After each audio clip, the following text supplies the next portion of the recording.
Amici ed amiche di Una vita da lontano, bentornati, ben ritrovati, ben risentiti. Un'altra puntata di Una vita da lontano. Questa volta ci siamo scordati di fare il clap, che se Piero ce l'aveva ricordato, ma va bene, lo faremo più tardi.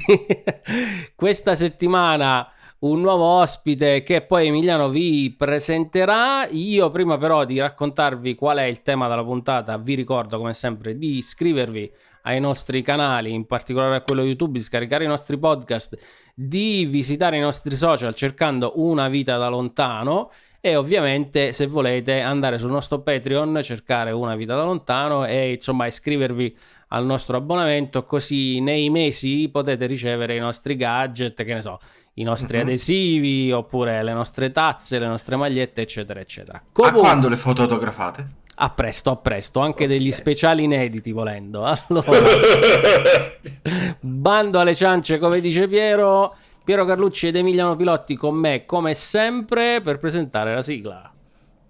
Che è un compito estremamente arduo e altamente ingrato, per cui colmo di fatica, ma scevro di qualunque tema, vi lancio la sigla in modo tale che vi prenda qui, diritto in faccia.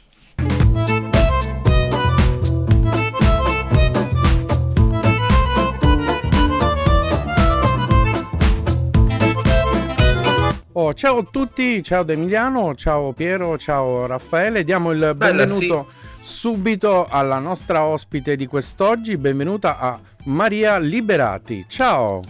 Ciao. Oggi noi continuiamo, secondo me questo è il trittico, finiamo il trittico del cibo di fine anno, quindi siamo al dessert, per la frutta aspettiamo dopo un'altra puntata, quindi finiamo in bellezza, in dolcezza l'anno, perché continuiamo a parlare di cibo. Abbiamo una chef qui con noi, ma come tutti i professionisti in questo periodo, in questi anni, bisogna fare tante cose e quindi tante attività, poliedrica anche Maria, e ci faremo raccontare tante cose interessanti. Intanto Maria, dove sei tu? Adesso stai verso Philadelphia e New York, un po' vicino a Philadelphia, un po' New York, un suburbi, ma in Pennsylvania, stati di Pennsylvania. Quindi negli Stati Uniti, per quei pochi che non conoscono gli stati degli Stati Uniti, e se ci puoi raccontare un po' brevemente la tua storia, di dove sei originaria e magari come hai iniziato a dedicarti al cibo. Sì, sicuro. Miei nonni era nato in Abruzzo e Molise. Perché Piero è abruzzese? No. Noi siamo tutti abruzzesi, anzi siamo tutti di Teramo, tutti e tre. Quindi... Teramo, sì, lo so bene, Teramo, sì. Già sta Liberati là, a Teramo, ho visto già sta Liberati. Mio nonno era nato in Tagliacozzo, sicuro. Sì. E mia nonna era nato a Molise in Venafro. E l'altro nonni a Campobasso e a Riccia in Molise. Comunque quando era nato era tutto Abruzzi, quindi comunque adesso Abruzzo, Molise. E io non ho visto Italia, mi nonni sempre di molte storie d'Abruzzo, dove era nato, da quando io sono molto giovane. E io ho visto Italia quando è morta miei nonni, perché non è rimasto nessuno in Stati Uniti dei miei parenti d'Italia, quindi mancava molto Italia e la cena molto grande che succede quando ci stanno tutti i miei parenti d'Italia. E io I was modeling, a model a New York e dopo ho fatto un po' in Italia, e quando sto in Italia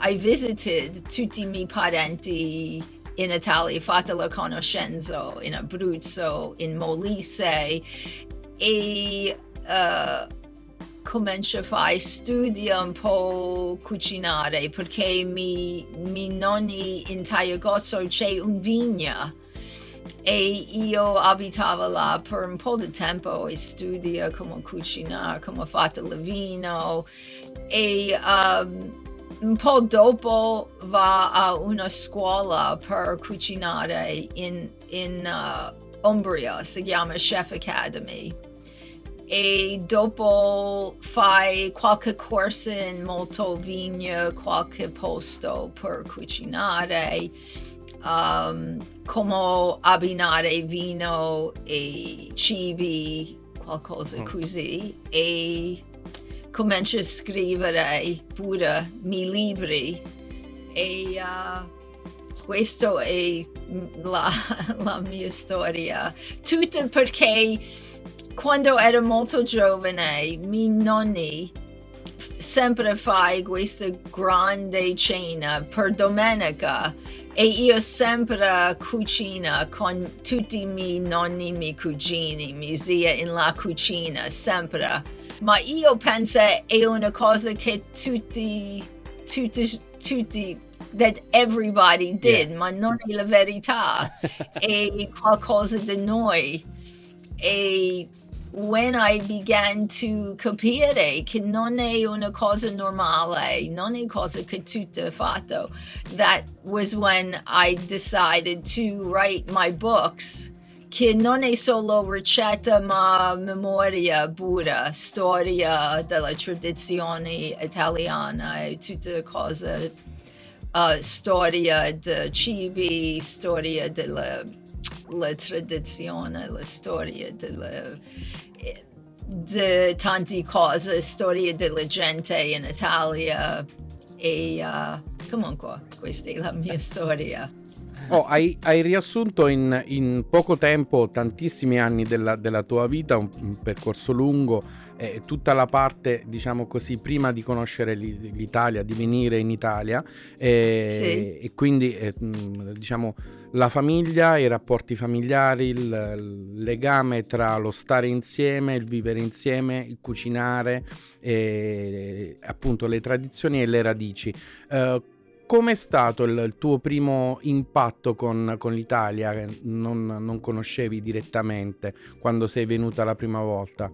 Sì, la prima volta io venuta era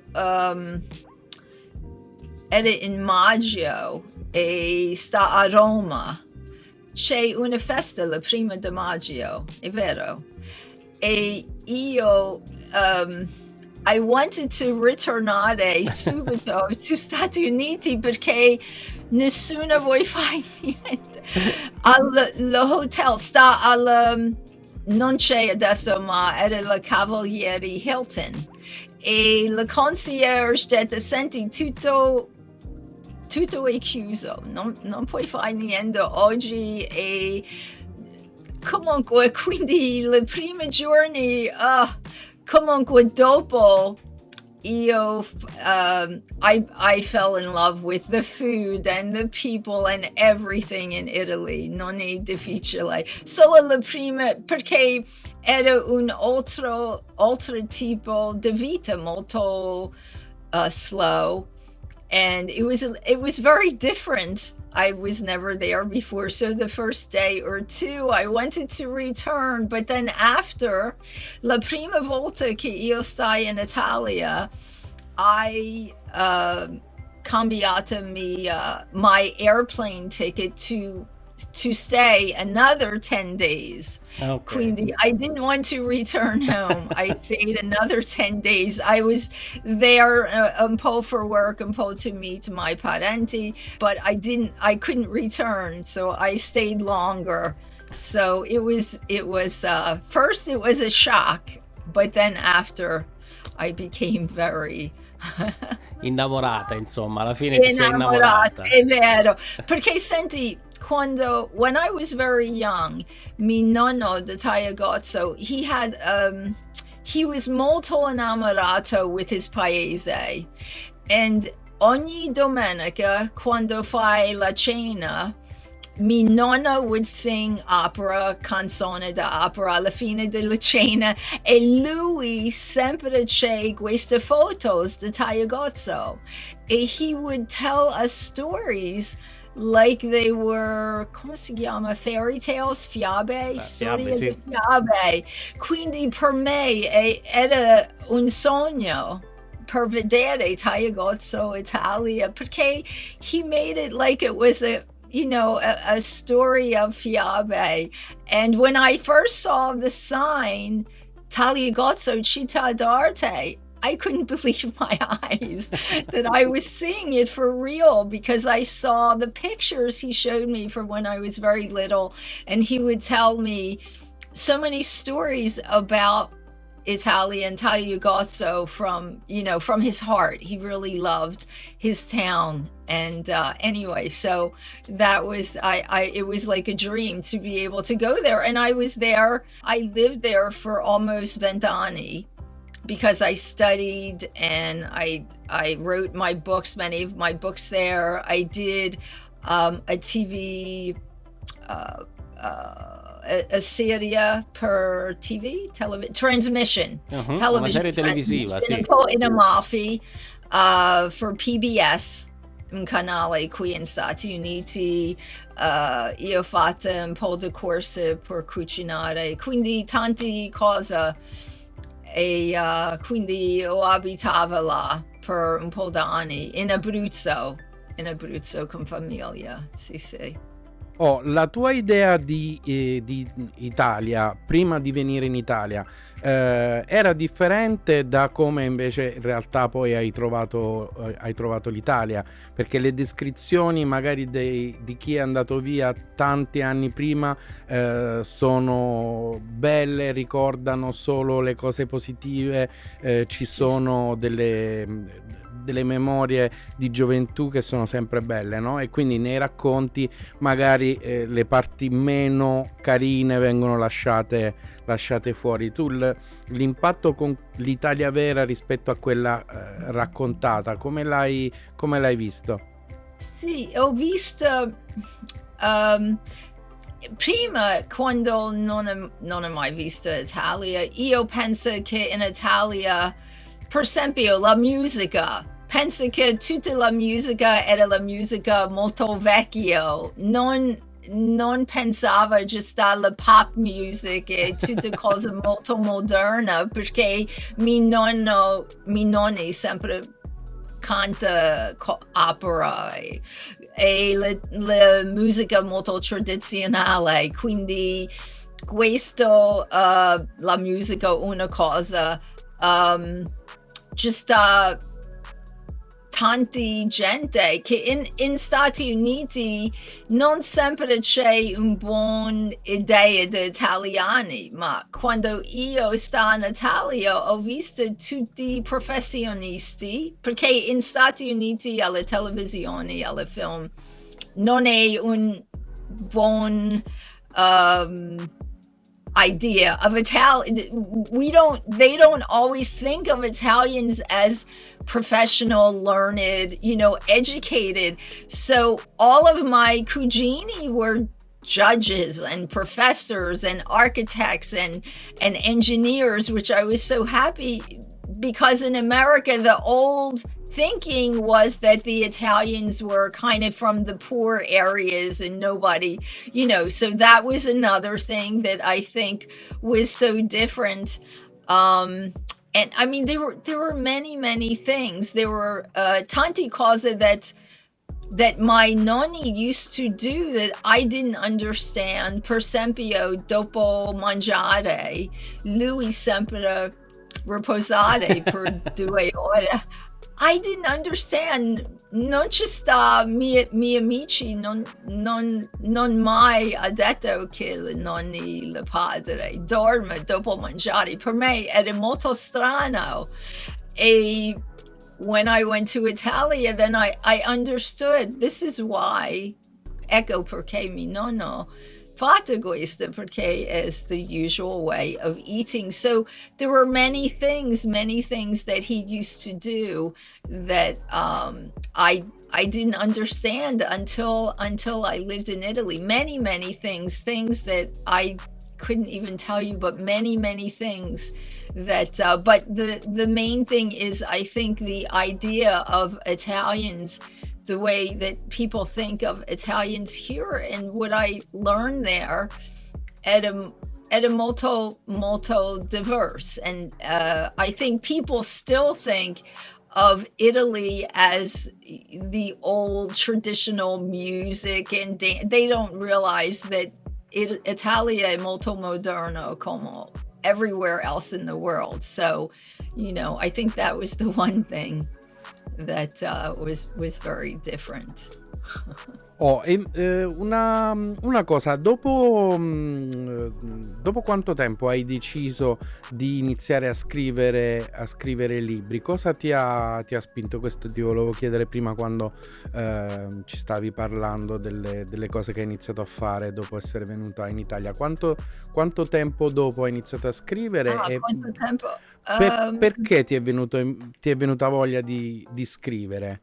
Sì, perché penso dopo forse 5 anni che io abito in Italia, ma non sempre, perché sta in Italia e dopo ritorno qui per qualche mese. Quindi penso dopo 5 anni, ma io scrivere per qualche giornale prima per la moda, perché io I was modeling, so sometimes I would write per giornale per la moda. Ma io ho trovato in Italia molto inspirational. The scenery, the food, the colors, the art. It was very inspiring to me. That is really what inspired me to write about this. And after 5 years, I was thinking about it, pensa, and then I decided it's something that I had to do. But also because, as I said, io pensava everyone knew how to cook Italian, and I started hearing from people that people didn't. People would ask me, how do you cook this, or how do you cook that? Più gente che non era italiana, più turisti in Italia. Ma they would ask me, and I started to realize that people, it's not a normal thing to have a big family and cook and with your family and know these recipes. So that was really what made me decide I should write and connect with people that way. And it's a beautiful way to connect, and to connect our culture with people also. I think it's beautiful because it's through food. So è una cosa molto bella. Quindi se posso riassumere così, la tua storia di avvicinamento ai libri e alla cucina è stata la riunione di due culture, la cultura familiare di ospitalità e la cultura che ti ha ispirato nei tuoi viaggi, soprattutto in Italia. Sì, è vero. Sì, ma pure un'altra cosa, che in Stati Uniti just people think of Italian cooking. L'altra cosa che persona pensa, they think of Italian cooking in the wrong way. Many times, they think that Italians eat molto grosso piatto di pasta e polpetti e tutto. E non è la verità. Italiani mangiano un po' di ogni cosa normalmente. È una cosa. E questa era l'altra cosa che I wanted people to also know, is the real way of eating in corsi, non tutto, grosso piatti di tante cose. And qualche ricetta, there's ricetta have a tradizione, and the bellezza of a ricetta non è solo la assaggi, ma the tradition that's related to, and the history that's related to that recipe. Quindi ecco, è un'altra ragione per scrivere. Sì. Intanto sì, volevo dire ai nostri ascoltatori se hanno delle curiosità, di andare sul sito di Maria, che è molto semplice, www.marialiberati.com, dove c'è un po' di tutto, ci sono un po' di ricette, ci sono i libri, se siete curiosi. Ovviamente sono libri in inglese per, diciamo così, un pubblico americano, scritto con quell'intenzione, quindi io adesso lo sto dicendo in italiano, per cui comunque troverete sicuramente delle cose interessanti, e anche tutta una serie di foto di esperienze passate di Maria, di trasmissioni televisive, di cooking show, e anche ovviamente tutte le news di quello che sta facendo ora. Sì, Raffaele, volevi... Sì, no, mi hai praticamente rubato le parole di bocca, perché volevo proprio appunto citare il sito. Ovviamente per chi ci sta seguendo su YouTube vedete insomma anche qualche piccola immagine del sito di Maria, dei video e dei libri che insomma abbiamo visto poco fa. Se ci state ascoltando sul podcast, invece, insomma, come ha detto Emiliano, marialiberati.com.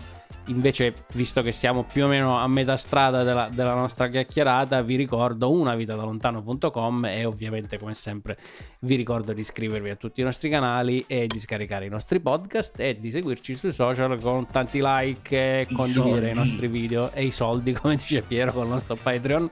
Quindi cercate Una vita da lontano. Prego, Piero, Emiliano. No, guarda, io da questo punto di vista sto rimanendo incantato, sto ascoltando molto e parlando proprio per questo, e avevo una curiosità, appunto, nel momento in cui sei tornata poi, o meglio, hai iniziato a scrivere, giustamente, Sì. e hai avuto anche un pubblico che ha ricevuto i tuoi libri e ha iniziato a vedere le differenze. Com'è stato raccontare la cucina italiana a chi era abituato alla tradizione italoamericana, che è simile ma è comunque molto diverso? Molto diversi, sì. È un po' difficile, perché per far capire agli americani le differenze tra italiani e italo-americani, sì, è diverso. Comunque, io sempre quando when I speak to people, I try to tell them, because I think it's important for people to understand, so they understand the real traditional Italian cooking, and it's a way of eating very healthy. The Italian American way is not healthy. So I try to make them understand. Non è sempre facile, but I do try to make people understand. Sometimes è un po' difficile, because if I have the sponsors, they may want me to do something in a way that's not traditional. But I try as much as I can to explain to people and to let them know the history and what is different. That's a kind of a mission. You're educating your audience. It is definitely a mission. Yes, it's a mission. It's a mission. But I know. Oh, go ahead. No, qual è stata la cosa più strana che uno degli sponsor ti ha chiesto di cucinare? What was the weirdest things that one of the sponsors asked you to cook that was not really Italian? Oh, Madonna.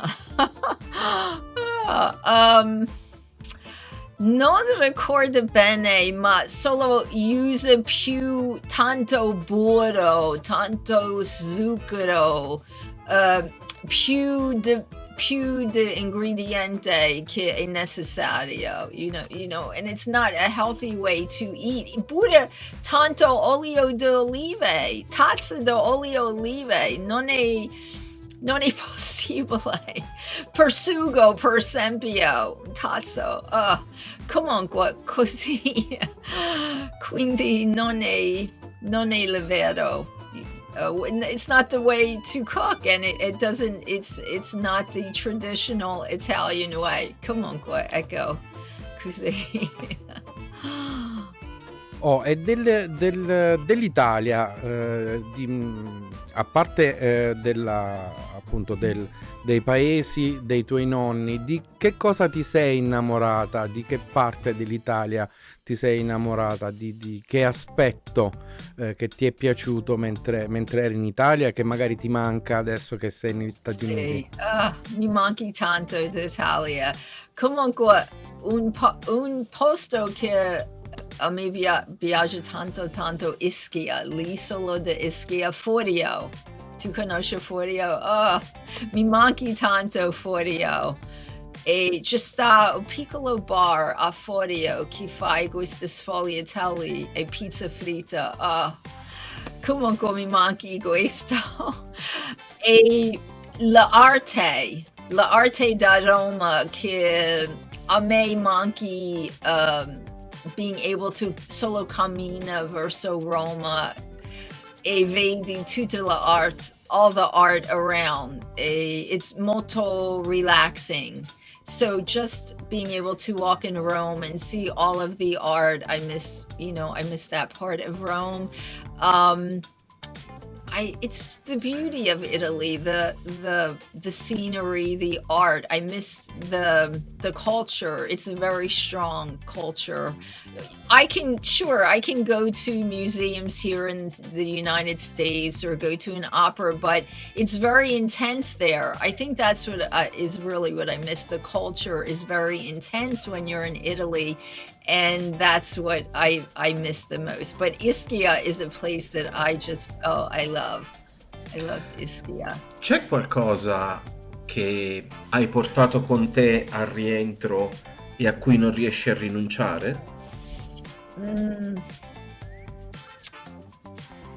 Adesso una volta ci sta tanti cibi e tanto ingrediente che non puoi trovare in Stati Uniti. Adesso è un po' facile, non sai se è la qualità che trovi, ma non pensa, non ci sta una cosa che poi pensa. Ci sta una cosa molto speciale quando io stai in Italia.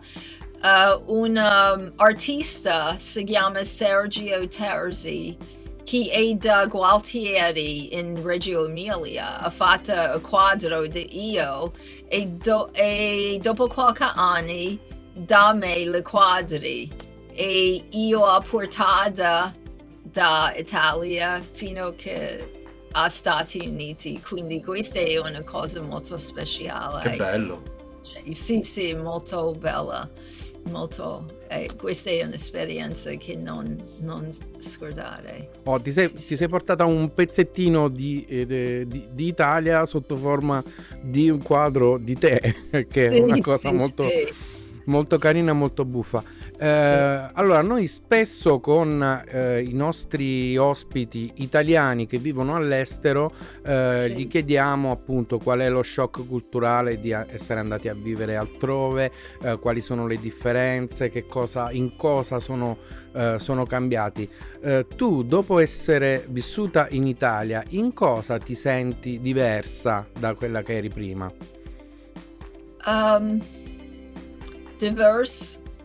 In Italia, in Stati Uniti, different. What was different about living in Italy? How do you feel? I mean, what's changed in you? What make you different between, after experience living in Italy? After living in Italy, dopo sì, tante cose. io let me think. I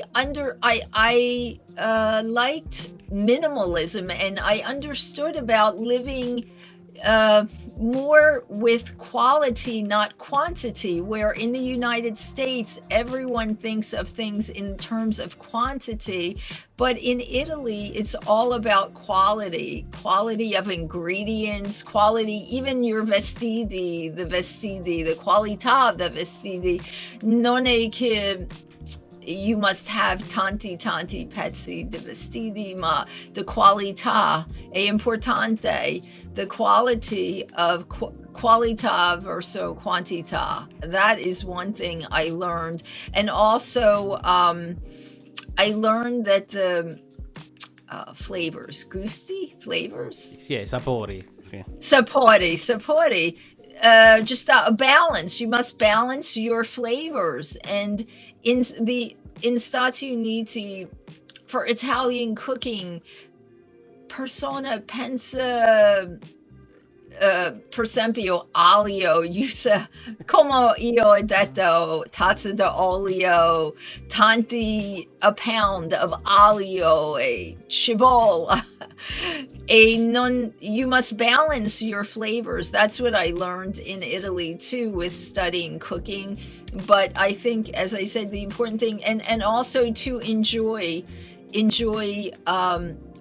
things and take time to enjoy just eating, taking the time to sit down and enjoy your food and enjoy your meal, which io ho fatto con miei nonni solo domenica, quando sta miei nonni qui in Stati Uniti, ma in Italia è un'altra cosa mangiare. Fai tanti tempo and you relax. It's a much healthier way of living, is to eat like that, to take the time to enjoy culture, food. So I think that was also a thing too that changed me. But I think the most important thing was qualità, non quantità. That was, everything is of a certain quality. Gente expect a quality, of things, and look for that more so than in the United States. I think that was important. E che cosa ti mancava degli Stati Uniti mentre vivevi in Italia? Io mancada qualche cibi, blueberries, mirtilli, perché a New Jersey c'è questo mirtilli molto delizioso. E in Italia è una cosa che non trovi molto facile. È un tipo di mirtilli, ma non molto dolce, pensa mirtilli, e pure un altro tipo di vita, quindi in Italia un po' più relaxed. In Stati Uniti è molto puntuale, quindi ogni tanto mancava questo tipo di vita in Italia, e quando io ritorno in Stati Uniti, fai qualche settimana per return to that tipo di vita molto puntuale. I wanted to just relax and enjoy. Quindi, per i mirtilli lo capisco benissimo, perché ho avuto la fortuna di trovarli quando vivevo in Messico, i mirtilli del New Jersey. Sì. E sono ad effetti strepitosi. Ma comunque, sì, e perché ci sta molti italiani che venuti a Hamilton, New Jersey, è una città a New Jersey che c'è questa, e una volta c'è tutti gli italiani che c'è la fattoria there, the farms. Adesso no, c'è, penso, messicani, ma comunque sì, è un'altra cosa questa mirtilli molto speciale, sì. Allora, vogliamo parlare, visto che insomma abbiamo ancora giusto una decina di minuti del podcast, che vedo che è una cosa relativamente nuova. Come mai questa idea di fare un podcast dopo la TV, i libri, insomma, come Sì, ci sei sì, arrivata? il podcast è arrivato perché Scusa, come si chiama? Diciamo ai nostri my ascoltatori. podcast, The Maria Liberati Show. Sì, The Maria Liberati Show. E io comincio a fare perché comincia la pandemic in Stati Uniti, penso 2 anni fa, quasi 2 anni fa, e che succede? Io sto preparando fare una trasmissione alla radio, un grosso radio station a Philadelphia. E che succede? Ha chiuso tutti gli studios e non puoi fare niente, quindi io penso, senti, provi, fai a casa, a mio studio, e io ho comprato tutto il microfono, la cosa, e comincio a fare all my plans for the radio show I did as a podcast. Quindi ecco perché I started to do the podcast, yes. Che è un modo con il quale si può comunicare direttamente e continuamente con le persone, avere anche dei feedback più immediati che non preparare una trasmissione televisiva che va in onda magari dopo 1 mese, 2 mesi. Invece con il podcast tu metti online la puntata e le persone ti possono chiedere, possono commentare subito. Questo rapporto è molto bello, molto divertente. Cosa ti hanno chiesto di più? Cosa hanno apprezzato di più del podcast i tuoi ascoltatori? Sì, a me piace più perché sì, è molto, it's very immediate and you can speak to people and communicate with people. People sempre, they're always asking me how to cook. Come fai? Cook different things all the time. They ask me that, and many people, if they go to Italia adesso, will ask me about where to see, what to see. Perché io, in miei libri, io scrivo sempre di posti molto speciali, non posti che vai tutti i turisti. Perché I don't like to go to the touristic places. I like more to be. Sì, Ischia. Like a local. Comunque, I like in the mountains of Abruzzo. Ci sta tante cose molto belle. Sì. And ci sta posti piccolo zona a Roma che a me piace, la piccola zona che persone non sempre sapeva. Quindi a lot of people will ask me where they should visit in Italia, places that are special or places to eat at. So those are most of the questions I usually get. Invece una curiosità, sperando che non ti sia capitato, nel senso che la fan base dei cooking show e dei cooking podcast italiana di solito è molto strong opinioned, ha delle opinioni molto forti, ha delle idee molto forti, appunto. Per cui mi chiedevo, hai trovato anche degli hater all'interno della tua fan base per caso? Quando hai iniziato il podcast? Hai trovato anche... did you find any haters when you started the podcast? Sì, because Italians have very strong opinions. Sì, very strong opinions. Sì, sempre. Non tanti, ma not my podcast, but sometimes on social media. Yes. Okay. I do. Sometimes on social media, yes, I have found. Sì, ho trovato ogni tanto, ma non tanto, ma sì, ogni tanto I've seen that. And I try not to pay attention to that. Good. Okay, questo succede, no matter what you do, you will always have people. So, but yes, that does happen, and you just, but I've never, when I've been to qualche posti, I've never had that happen in person, solo a social media, perché non so, maybe it's a thing with social media, ma sì. Beh, sì.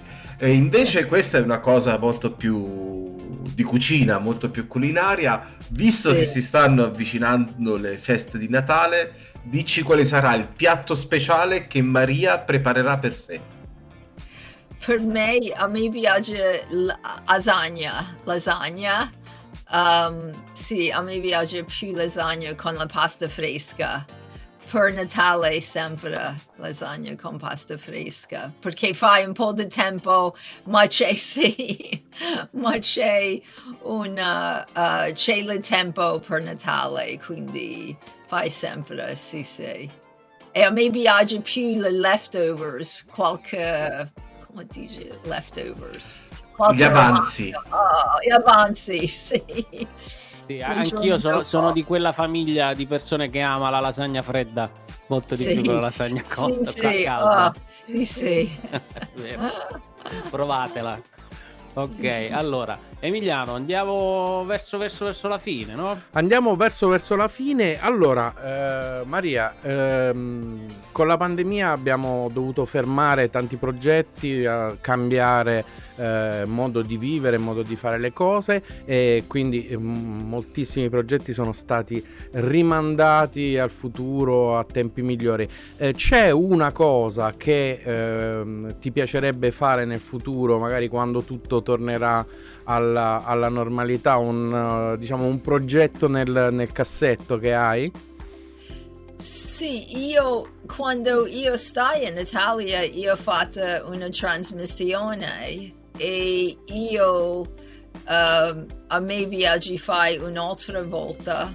Fatta la trasmissione a Amalfi, Ravello e Positano, e vuoi fare in altri posti adesso, perché comincia a fare e the plan was to do the transmission in tante regioni d'Italia, ma solo fatta in Amalfi, Positano, Ravello, e we started to do some more in Umbria, but we couldn't finish, quindi for that I would like to do that, ma adesso sto preparando fare una trasmissione in Stati Uniti per adesso e speriamo quindi che poi ritornare in Italia. Sì, speriamo. Fingers crossed. Yes, fingers crossed is correct. Lo speriamo tutti, anche perché appunto il muoversi liberamente aiuta a conoscersi, aiuta noi italiani a conoscere il mondo, agli americani a conoscere l'Italia. Esatto. Quando ci si trova a contatto diretto si capiscono tante cose che da lontano non si possono capire. È la verità, è vero. E mi manchi tanti amici che lo so in Italia, che non, pure famiglia, non puoi vedere così allo Zoom o al telefono e basta. Quindi infatti, comunque sì, speriamo. Speriamo. Quindi noi diciamo che ci stiamo avviando proprio alla conclusione, per cui intanto Raffaele ricordiamo un po' di roba social. Allora sì, un po' di roba social, no? Mi raccomando, come sempre, iniziamo dai riferimenti dell'ospite. Yes, certo, iniziando da marialiberati.com, che è il sito di Maria, dove trovate i link per il Maria Liberati Show, che è il podcast, dove trovate i video, dove trovate lo store per comprare i libri di Maria, se avete interesse insomma anche a leggere i libri di cucina in inglese, che penso che sia sempre una cosa interessante da fare, e quindi poi vi metto insomma nella descrizione del video e del podcast, vi metto tutti i link per il sito di Maria e per i social di Maria. Per quanto riguarda Una vita da lontano, unavitadalontano.com, i nostri social, cercate Una vita da lontano, perché siamo praticamente ovunque, condividete i nostri video, condividete i nostri podcast e soprattutto iscrivetevi, come c'è scritto qua, subscribe, oppure anche cliccando in basso a destra del vostro video se ci state guardando su YouTube, al nostro canale YouTube. Insomma, più siamo, più ci divertiamo, più storie abbiamo da raccontare, e ovviamente come ho detto dall'inizio, se volete supportare questo canale c'è anche il nostro Patreon, quindi patreon.com/una vita da lontano. Oh, Maria, siccome questa è stata una puntata un po' in italiano, un po' in inglese, Sì. Se vuoi fare una considerazione finale, un pensiero, non solo per gli italiani che vanno in giro per il mondo per desiderio o per necessità, ma anche per gli stranieri che desiderano venire in Italia, un consiglio, cosa gli daresti come consiglio? Come consiglio, deve vedere la parte d'Italia che non è la parte molto turistica, la parte con il cuore. A me sempre va in Abruzzo, è la verità, perché è molto bella. Pensa ancora, non è vista per almeno 2 anni, ma pensa ancora c'è molto cosa bella, ma non molto turistica, non ci sta come in qualche posti. Quindi I would tell people to go to the places that are not touristic, the places that have the real heart and soul of Italia, that they can experience Italia, non como they stay in America, but like they are really in Italia. So they need to go to places that are not extremely touristic. Umbria, Buda, Abruzzo, Umbria, places that have the heart and soul of Italy. That's what I would tell people. Oh, so visit Abruzzo, Visit Abruzzo. like the region, Yes, like the region say. Yes. Ok, va bene, io ti ringrazio Maria, è stato veramente un piacere parlare con te e sentire la tua storia. Ringrazio i nostri ascoltatori che sono arrivati fin qua. Piero, per il finalone. Mi unisco al ringraziamento a Maria, è stata una puntata divertente, bella da ascoltare e assolutamente interessante. Leggete i libri di cucina in inglese, vi aiutano a imparare una lingua se non la conoscete o vi aiutano a migliorarla, e i nomi degli ingredienti sono cose che poi al supermercato vi servono. Perché citron non è il cocomero, diciamolo. No. Esatto. Comunque, grazie mille, grazie infinite. Abbiamo chiuso in bellezza e in dolcezza questo trittico delle puntate dedicate all'enogastronomia e a come si cucina italiano. Grazie a Maria per essere un ponte splendido tra le due culture, italiana ed americana. Noi vi salutiamo, ci rivedremo molto probabilmente quando le nevi saranno un po' più sciolte, e nel frattempo vi abbracciamo e vi auguriamo tante care buone feste. marialiberati.com, unavitadalontano.com. Questa era l'ultima del 2021. Ci vediamo, come ha detto Piero, nel 2022. È stato un piacere come sempre. Ciao. Ciao. Ciao.